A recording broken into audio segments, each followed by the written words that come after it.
आदरणीय दर्शकवृन्द नमस्कार। कार्यक्रम व्यक्ति विषय र विशेषमा यहाँहरूलाई स्वागत छ। म रोहित दाल।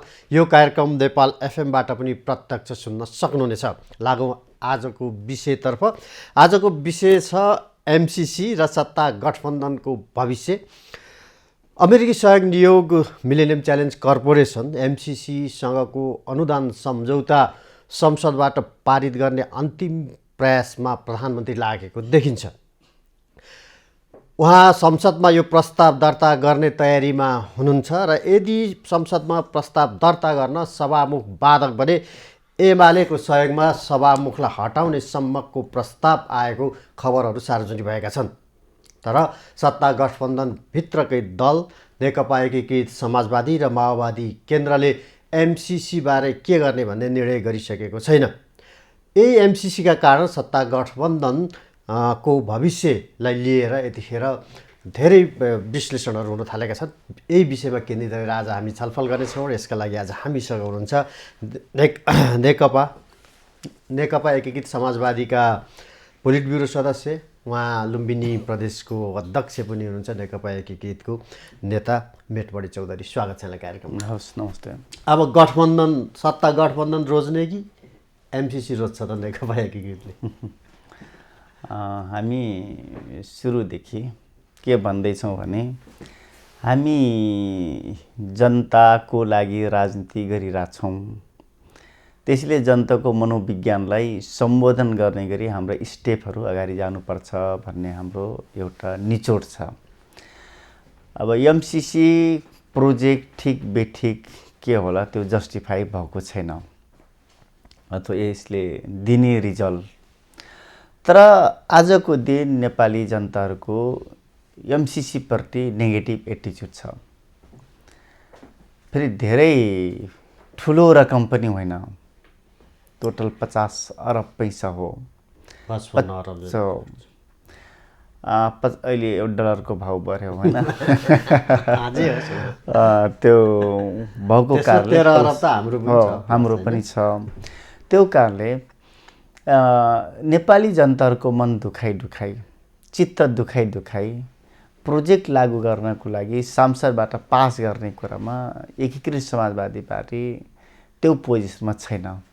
भनेको एमसीसीको विरोधमा रहन्छ भन्नाले यदि करेक्सन गर्न मिल्यो, अमेरिका पनि अलि पोजिटिभ भयो भने ठिक छ। कुनै करेक्सन गर्न मिल्ने ठाउँ करेक्सन गर्ने हो त त्यो प्रोजेक्ट एक्सेप्ट गर्ने। यदि यो सम्झौतामा संशोधन गर्नका लागि कुनै जुन बुदाहरू तपाईँहरूको अलिकति त्यसमा चाहिँ रिजर्भेसन छ, ती बुदाहरू चाहिँ संशोधन गर्न अमेरिका तयार भएन र जस्ताको तस्तै पारित गर्ने स्थिति आयो भने नेकपा एकीकृत समाजवादी एमसीसीको पक्षमा हुँदैन। हामी त्यसको विरोधमा हुन्छौँ।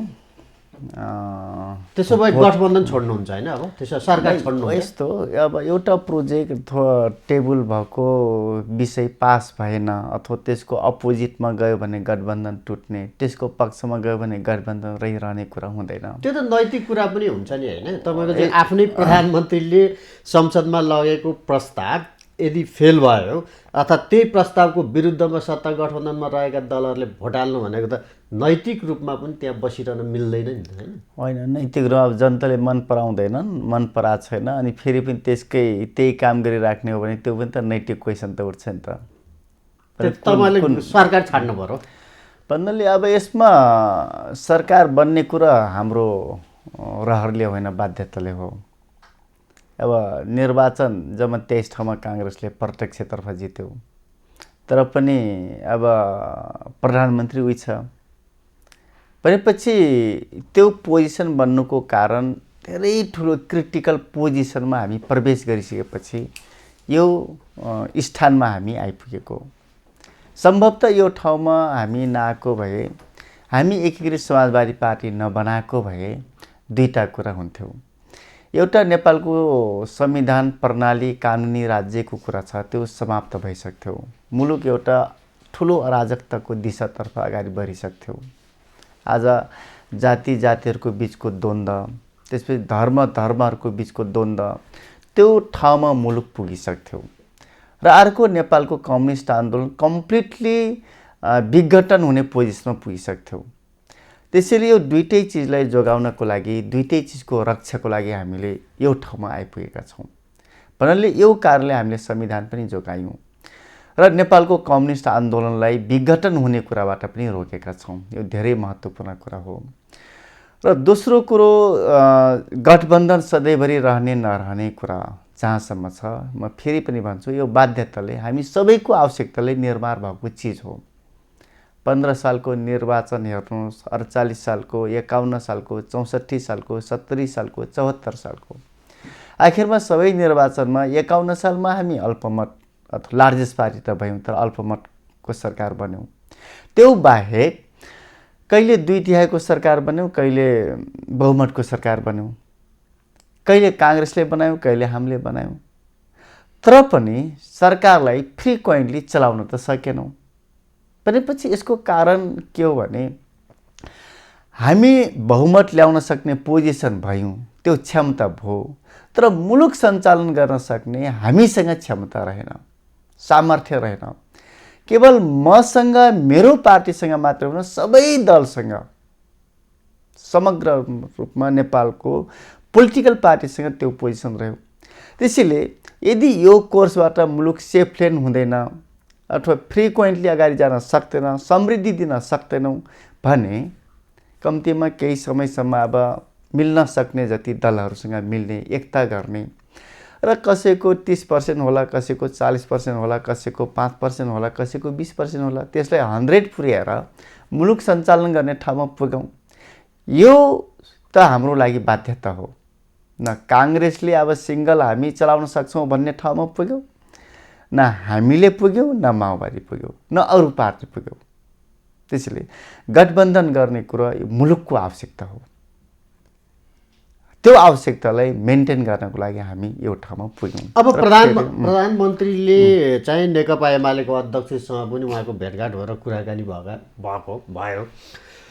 त्यहाँ अब खबरहरू जो आइरहेका छन्, अब यदि संसदमा यो प्रस्ताव लैजान, एमसिसी सम्बन्धी प्रस्ताव लैजान बाधक भने सभामुखलाई पनि हटाउने, त्यसमा एमाले साथ दिने र एमालेको सहयोगमा एमसिसी पारित गर्ने भनेपछि सभामुख हटाउनका लागि तपाईँहरू तयार हो? हामी त तयारै छैनौँ नि। र फेरि के छ भने यो नेकपा एमाले भन्ने पार्टी अब खै ओलीले के खान्छन्, किन यत्रो तागत आएको छ म भन्न सक्दिनँ। तर खालि बवाल मचाउने, बबन्दर मचाउने, अस्थिरता मचाउने, त्यसपछि मुलुकको प्रणालीलाई कोल्याप्स गर्ने दिशातर्फ मात्रै अगाडि बढिरहेछ। ओलीको तागत देखेर त तपाईँहरू पनि डराउनुहुन्छ है? तागत भनेपछि अब ओलीलाई प्रोटेक्ट गर्नको लागि के औषधि हुन्छ अरे, त्यो औषधि खाइसकेपछि अगाडि बढ्ने मात्रै मन लाग्छ अरे। त्यो मेडिकल ल्याङ्ग्वेजमा के हो त्यो थाहा छैन, तर म एक दिन हेरिरहेको थिएँ डाक्टरहरूले भनेपछि खालि गलत दिशातर्फ, गलत बाटोतर्फ मुलुकलाई स्थिरताभन्दा पनि अस्थिरतातर्फ अगाडि लाने कुराको मात्रै कल्पना गरिराख्ने, सोचिराख्ने, काम गरिराख्ने।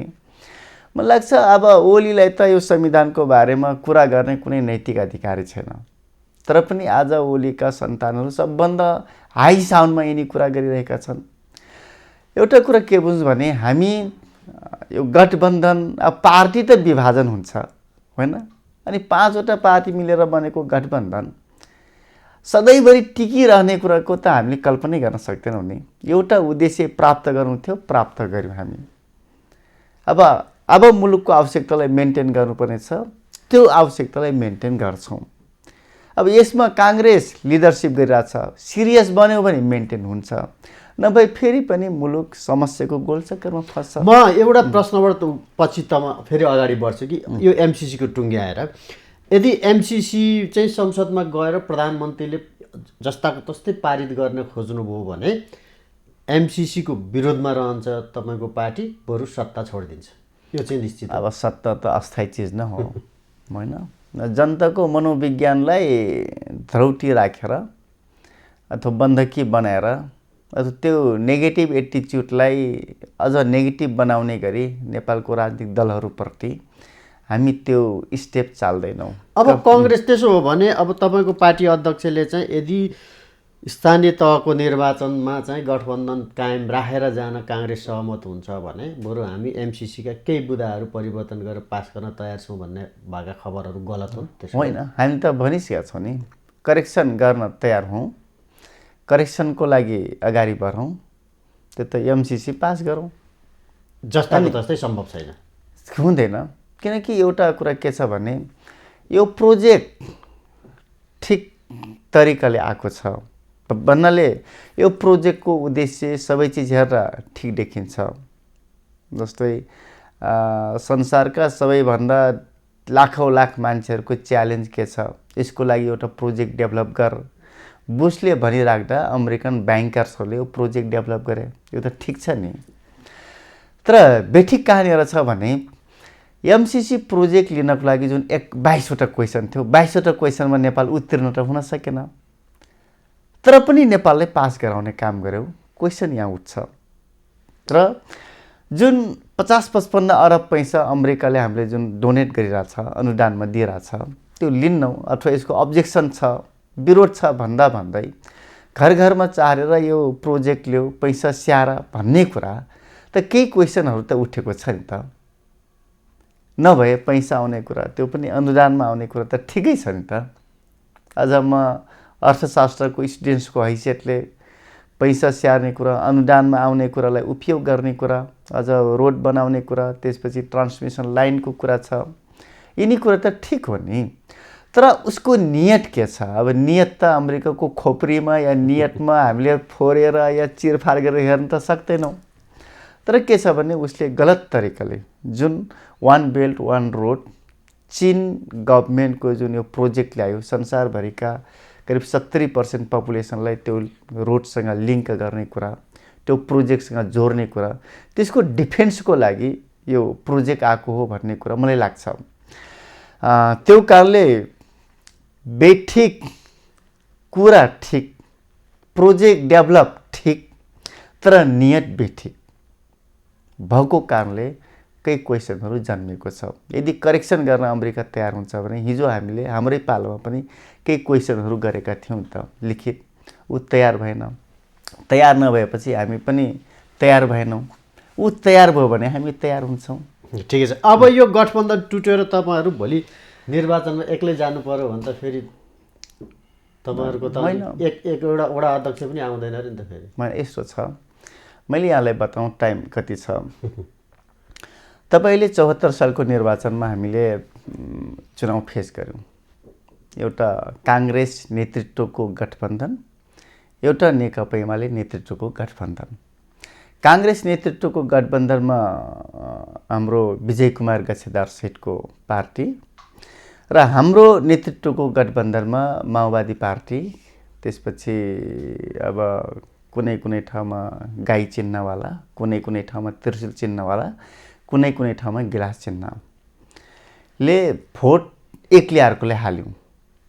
र काङ्ग्रेस र हाम्रो भोट डिफ्रेन्सेस भनेको जम्मा 45,057 भोट डिफ्रेन्सेस मात्रै हो।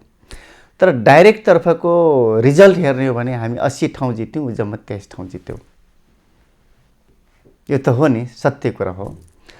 तर यसको ब्याक लजिक के हो भने हाम्रो 31 लाख भोटमा 13 लाख भोट माओवादीको थपियो। त्यसपछि गाई चिन्हको पनि केही हजार भोट थपियो होला, त्रिशूलको पनि केही हजार भोट थपियो होला, गिलास चिन्हको पनि भोट थपियो होला। भने डाइरेक्ट तर्फको इलेक्सनको भोट कस्तो बन्यो भने भोट सङ्ख्या 31 लाख प्लस 13 लाख कति हुन्छ? 44 लाख। 44 लाख। अरू सबै मिलाउँदाखेरि 1,45,00,000 लाख। र काङ्ग्रेसको 30 लाख र उसको 4-5 लाख, त्यो 5 लाख भोट 35 लाख। भने 45 लाख भोट र 35 लाख भोटको बिचमा के भयो? चुनाव भयो। चुनाव हुँदा समानुपातिकतर्फ जम्मा भोट डिफ्रेन्सेस जम्मा 45,000, तर हामी 80 ठाउँ जित्ने, काङ्ग्रेस जम्मा 23 ठाउँ। भनेर हामी 80 ठाउँ जित्ने भनेको 13 लाख भोटको दम हो। माओवादी काङ्ग्रेसभन्दा 18 लाख भोट कम छ, तर ऊ जित्यो 36 ठाउँ, ऊ जित्यो जम्मा 13 ठाउँ। 13 प्लस भोटले माओवादी 18 लाख भोट कम हुँदा हुँदै जित्यो। त्यसमा दम कहाँ छ भने हाम्रो 30 लाख भोटको कारणले ऊ 36 ठाउँ जित्यो। त्यसैले चुनाव जित्ने भनेको एकले अर्कोलाई सहयोग गरेरै हो। यदि अलग अलग चुनाव लड्यो भने रिजल्ट सबैले भोग्ने त्यही हो। तर संसदीय निर्वाचनमा अगाडि बढिसकेपछि सांसद कति जित्यो, गाउँपालिका कति जित्यो, वडा कति जित्यो, त्यो महत्त्वपूर्ण कुरा हो। त्यसैले आफ्नो अस्तित्व रक्षाको लागि पनि सबै राजनीतिक दलहरू सबै सक्ने जति सबैसँग मोर्चा बन्छ। अहिले एमाले भनिरहेछ, एमालेसँग त कोही मिल्नै चाहेको छैन त। तर पनि सीके राउत जस्तो, महन्त ठाकुर जस्तो, रापरपा गाई चिन्ह जस्तो पार्टी अब एमालेको नेतृत्वमा टिम बन्छ, जुन 13-14 लाख भोट प्लस अरू सबै जोडेर प्लस 4-5 लाख भोट हुँदा एउटा 19 लाखको एउटा इक्वेसन बन्छ, जुन नेकपा एमालेको नेतृत्वमा। र हामी 4 महिना पछाडि आफूलाई धेरै राम्रो मेन्टेन गरिरहेछौँ। करिब 16-17 लाख भोटसँग एट्याचमेन्ट गर्दैछौँ। माओवादीको 13 लाख भोट छँदैछ। यो दुईटा पार्टीको बिचमा एकता हुन्छ। र उपेन्द्र यादवसँग 5 लाख भोट छ भनेपछि त्यो भोट जोड्दाखेरि हामी लगभग 30-35 लाख भोटको एउटा समीकरण बन्छ। काङ्ग्रेस अलग भयो भने त्यो 30 लाख वरिपरिको भोट हुन्छ।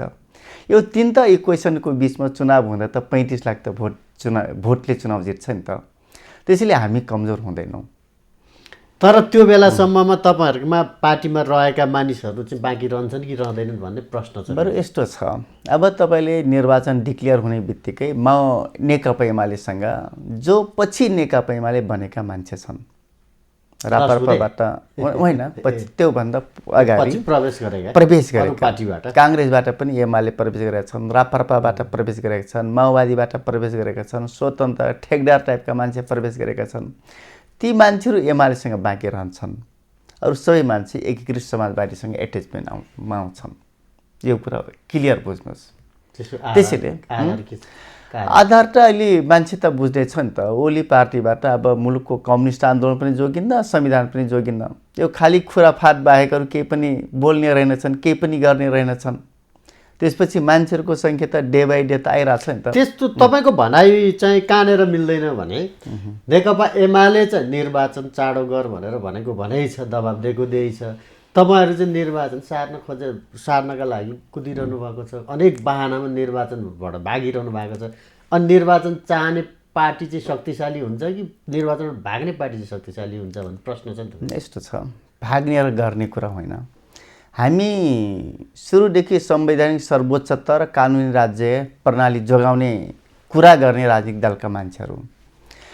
त्यसैले यो दलका मान्छेले सधैँ के कुरा गर्छ भने कुन समयमा चुनाव गर्दाखेरि नेपालको संविधानको प्रत्येक धारा र उपधाराहरूको सम्मान हुन्छ, यो कुरालाई धेरै फोकस गर्छ।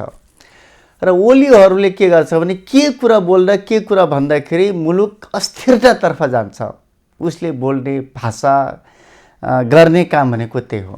आज तपाईँले नेपालको संविधानको धाराहरू पल्टाउने भने 225, 216, 215, 216 र 225मा स्थानीय निर्वाचनसँग जोडिएका यो उल्लेख भएको छ। 216, 215 को 6मा उपधारा 6मा हेर्नुहोस् त, ओरा भन्नाले गाविस भन्नाले अध्यक्ष, उपाध्यक्ष, ओरा अध्यक्ष, ओरा सदस्यहरूको कार्यकाल 5 वर्षको हुनेछ। 1 216 को फेरि उपधारा 6मा हेर्नुभयो भने मेयर प्रमुख भनेछ। प्रमुख, उपप्रमुख, ओरा अध्यक्ष, ओरा सदस्यहरूको कार्यकाल 5 वर्षको हुनेछ भन्ने छ। यो त हो नि। त्यसपछि धारा तपाईँ 225मा जानुभयो भने 5 वर्षको लागि हुनेछ र निर्वाचन 6 महिनाभित्र सम्पन्न गर्नुपर्नेछ भन्ने कुरा छ। तपाईँले निर्वाचन हामीले कतिवटा चरणमा सम्पन्न गरेका छौँ? 3वटा चरणमा। एउटा वैशाखको होइन 31 गते, असार 14, असोज 2। तपाईँले अनि आज निर्वाचन आयोगले के भन्दैछ भने जेठको 7 गतेलाई निर्वाचन सम्पन्न भएको मानिने, 5 गते त मानिने छ भन्ने। ल हेर्नुहोस् है कहाँ मिल्दैन भने असोज 2 गते निर्वाचन सम्पन्न भएको छ 2 नम्बर प्रदेशको 8वटा जिल्लामा। र निर्वाचन निर्देशिकाले के भन्छ भने 7 दिनभित्र कानुनी प्रोसेस मिलाउँदा 7 दिन लाग्छ। तर 7 दिनलाई निर्वाचन भएको मानिने भन्ने छ। असोज 2 गते निर्वाचन, निर्देशिकालाई मान्ने हो भने 9 गते निर्वाचित भएको मान्नुपर्छ। 9 गते निर्वाचित भएका पालिका प्रमुख, उपप्रमुख अथवा वडा अध्यक्षहरूलाई हामीले जेठको 5 गते या 7 गते तिमीहरूको जन्म भएको भनेर भन्न मिल्छ त? तिमीहरूको जन्म मिति यो 40 सालमा जन्मेको मान्छेलाई 30 सालमा तिम्रो जन्म मिति हो भनेर न्वारण गर्न मिल्छ? त्यसैले संवैधानिक रूपमा कानुन संविधानभित्रैकै कन्फ्लिक्ट आइसकेको छ। 215 र 216 मा क्वेसन राइज भइसकेपछि 225 धारा यसरी भन्न मिल्दैन। त्यसैले हामीले व्याख्या गर्ने भनेको सरकार सञ्चालन गर्ने सांसदहरू व्याख्या गर्ने भनेको संविधानै हो। तर अरूले, विपक्षीहरूले कुन धारालाई बोल्दा आफ्नो राजनीतिक दललाई फाइदा हुन्छ या सेन्टिमेन्ट क्यास गर्न सकिन्छ, उनले बोल्ने ल्याङ्ग्वेज भनेको त्यो हो। अब संविधानका कार्यान्वयन भइवरी स्थानीय निर्वाचन ऐन पनि जारी भइवरी 73 मा जारी भइवरी एउटा निर्वाचन सकिनै सक्यो, कार्यकालै सकिन लागिसक्यो। त्यो तपाईँले अभ्यासै गरेर आइसक्नु, त्यसमा कुनै चाहिँ कसैले प्रश्न पनि उठाएन, अहिलेसम्म अदालतको मुद्दा पनि परेको छैन। भनिसकेपछि अब आवधिक निर्वाचन हामीले मानेको भनेको 5 वर्षको, तपाईँले चाहिँ अब 6 महिना ठाउँ दियो संविधानले भन्ने बित्तिकै वैशाख 2 मा निर्वाचन गर्न नमिल्ने भन्ने त अर्थ लगाउनु भएन नि, त्यो त भाग्ने कुरा भयो नि। होइन, वैशाख 2 गते त अथवा वैशाखमा त गर्नु पर्यो। वैशाख 5 लाई, जेठ 5 लाई यदि कट अफ डेट मान्नुहुन्छ भने त्यो अगाडि तपाईँले निर्वाचन गर्न पर्यो। असोज 2 लाई 5 वर्षलाई मेन्टेन कसरी गर्नुहुन्छ? तपाईँले बनाएको ऐनले मानेन नि त। होइन, ऐन होइन, संविधानले मान्दैन नि, संविधानले मान्दैन। त्यसपछि 73 सालमा त जस निर्वाचनबाट तपाईँहरू भाग्न खोजेको होइन, डराएको होइन।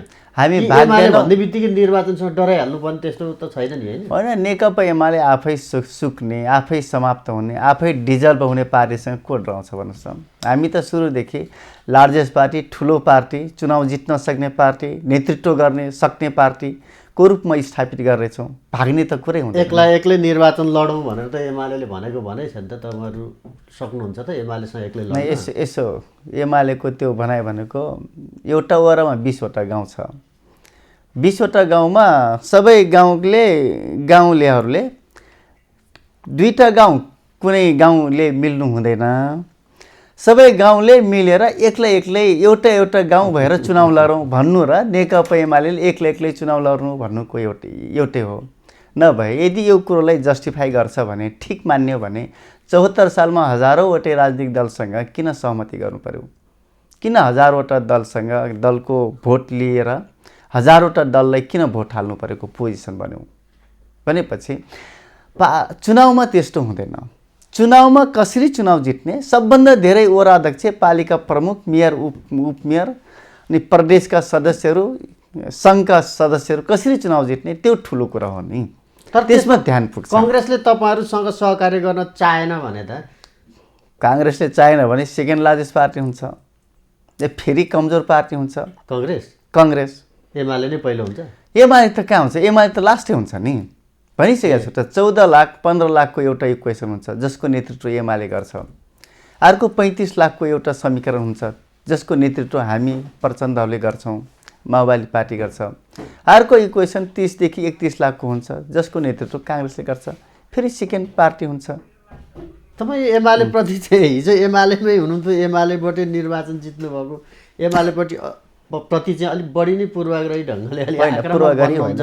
कहीँ त सुनिन्छ एमाले भनेको अब नोकिया फोन जस्तोको पनि भन्नुहुन्छ। त्यो त हो, लोपोन्मुख हो यो। लोपोन्मुख त अब यत्रो ठुलो, अहिले पनि संसदमा सबैभन्दा ठुलो, देशको सबैभन्दा ठुलो पार्टी, कार्यकर्ताको हिसाबमा सबैभन्दा ठुलो पार्टी देखिन्छ, अनि तपाईँ चाहिँ नोकियासँग तुलना गर्नुहुन्छ त?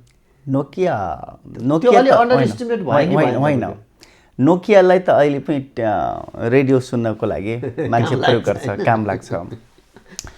तर ओली पार्टी भनेको कस्तो हो भने यो क्यान्सर लागिसकेको भन्नाले कुनै पनि औषधिले काम गर्न नमिल्ने, नसक्ने, आफसे आफ गल्ने, या सती देवीको लास जस्तै भन्दा पनि हुन्छ। महादेवले जति माया प्रेम गरेर काँधमा बोके पनि आखिरमा बोक्नु त बोकेकै थियो, बोकेकै क्रममा आखिरमा सती देवीको लास त ठाउँ ठाउँमा खसेकै हो। अङ्ग होइन, त्यो जस्तै हो। हामीले जोगाउन खोजे पनि, बचाउन खोजे पनि, जे गर्न खोजे पनि एमाले पार्टी जोगिन्न उसको आफ्नो आन्तरिक कारणले। न ऊ संविधान मान्छ न कानुन मान्छ, खालि बेटुक्का कुरा मात्रै गर्छ। दुई पटक प्रतिनिधि सभा भङ्ग गर्छ जुन संविधानमा उल्लेख छैन। सर्वोच्चको अपमान गर्छ। ओली भन्ने मान्छेले अपमान नगरेको कुनै सङ्घ संस्था छ? कुनै कुनै कुनै व्यक्ति छैन होला। भनेपछि न डिस्कसन हुन्छ न के निर्णय हुन्छ, सामूहिकता के छ भनेपछि जुन पार्टी जोगिनको लागि जुन जुन कम्पोनेन्ट चाहिन्छ त्यो त सबै सकिसकेका छ। जब त्यो सबै सकिन्छ अनि ओली पार्टी कसरी जोगिन्छ? त्यो कुनै सम्भावना छैन। तपाईँ हामी सबै मिलेर जोगाउन खोजे पनि त्यो सती देवीको लास जस्तै ठाउँ ठाउँमा खस्दै समाप्त हुँदै कोल्याप्स हुने पार्टी हो। आखिरमा कुनै बेला डाइनोसर पनि त संसारका ठुलै जीव थियो। 15 सालमा 109 मध्ये 74 ठाउँमा जित्ने काङ्ग्रेसको हालत त यस्तो छ। अनि ओली पार्टी जबकि काङ्ग्रेस लोकतन्त्र मानिरहेछ, डिस्कसन गर्छ, महाधिवेशन गर्छ, तर यो हालत छ भने ओली न डिस्कसन गर्छ, खालि एउटा व्यक्तिको दिमाग, त्यो पनि औषधि खाएका व्यक्तिको दिमागले मात्रै ओली पार्टी टिक्छ त? तपाईँ आफै लागे पनि त्यो जोगिन्न, म आफू लागे पनि जोगिन्न, माधव नेपाल, झलनाथ खनाल सबै एमालेमा आए पनि एमाले पार्टी जोगिन्न। पोजिसन त त्यो हो नि त। हस्, महत्त्वपूर्ण समयको लागि यहाँलाई धेरै धेरै धन्यवाद। हस्, नमस्ते। आज हामीले छलफल गऱ्यौँ एमसिसी र सत्ता गठबन्धनको भविष्यका विषयमा केन्द्रित रहेर, र यसका लागि आज हामीसँग हुनुहुन्थ्यो नेकपा एकीकृत समाजवादीका पोलिट ब्युरो सदस्य मेटमणि चौधरी। कार्यक्रमको निर्धारित समय सकिएको छ। खबरभित्रको खबरका लागि हेर्दै रहनुहोला एमन्युज खबर। नमस्कार।